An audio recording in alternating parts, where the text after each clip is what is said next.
रामभाऊ पाडोळे. रामभाऊ पाडोळे. बरं, काय वाटायले तुम्हाला आता?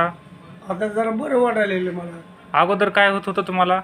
थरथरी होती, हं, एक पाय आणि हात हं, असा लटलट करीत होता. हां, पण बरेच दिवस तो करीत होता, आपल्याला काही कळालं नाही. हं. काय आजार होता काही कळलंच नाही. हां, मग ते एका डॉक्टरकडे गेलो मी. हां, पण ती म्हणले काय तुझं वयाच्या मानानं होतंय बाबा, हो.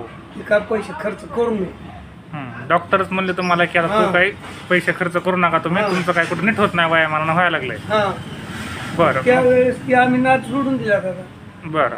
मग हे असं बरेच दिवस काहीतरी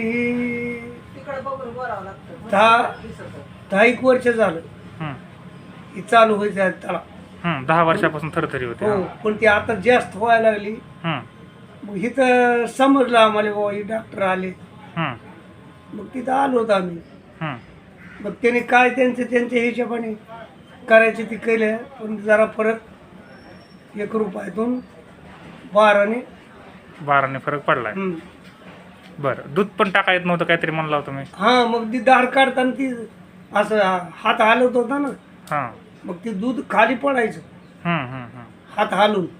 आता धार काढताव का? आता दाढ काढता येतो, मी रोज काढतोय ना आता. आता काहीच त्रास होत नाही. हां, नाही. बरं.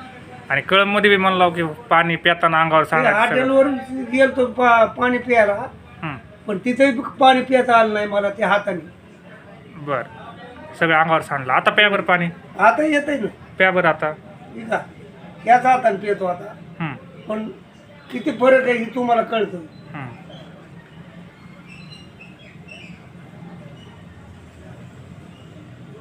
आता बऱ्यापैकी पाणी प्यायला यायला लागलं. हं.